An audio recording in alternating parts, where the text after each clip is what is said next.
અન્ય સમાચાર પર નજર કરીએ। કડકડતી ઠંડી વચ્ચે ગુજરાતના જગતના તાત માથે માવઠાની આગાહી। અંબાલાલ પટેલે કરી ખતરનાક આગાહી।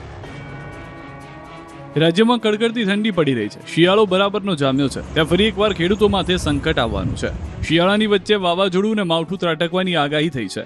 કમોસમી વરસાદ ખેડૂતોનો પીછો છોડવા માંગતો નથી। હવામાન નિષ્ણાંત અંબાલાલ પટેલે આગાહી કરી છે કે ડિસેમ્બરમાં હવામાનમાં આવી શકે છે પલટો। બીજા સપ્તાહમાં રાજ્ય પર માવઠાનો ખતરો। 15 ડિસેમ્બર બાદ ત્રાટકશે આફતરૂપી માવઠું। પશ્ચિમી વિક્ષેપોના કારણે વરસાદની શક્યતા। ઉપસાગરમાં સક્રિય સિસ્ટમને કારણે માવઠું ત્રાટકી શકે। 15 ડિસેમ્બર પછી આવવાની શક્યતા રહેશે અને ત્યાર પછી એક મજબૂત પછી વિક્ષેપ આવતા જશે। એટલે ડિસેમ્બરના બીજા સપ્તાહ બાદ અને 15 ડિસેમ્બર બાદ પણ ગુજરાતમાં માવઠું થવાની શક્યતા રહેશે। માવઠું જ નહીં, વાવાઝોડું પણ પાકનો સોથ વાળી દેશે।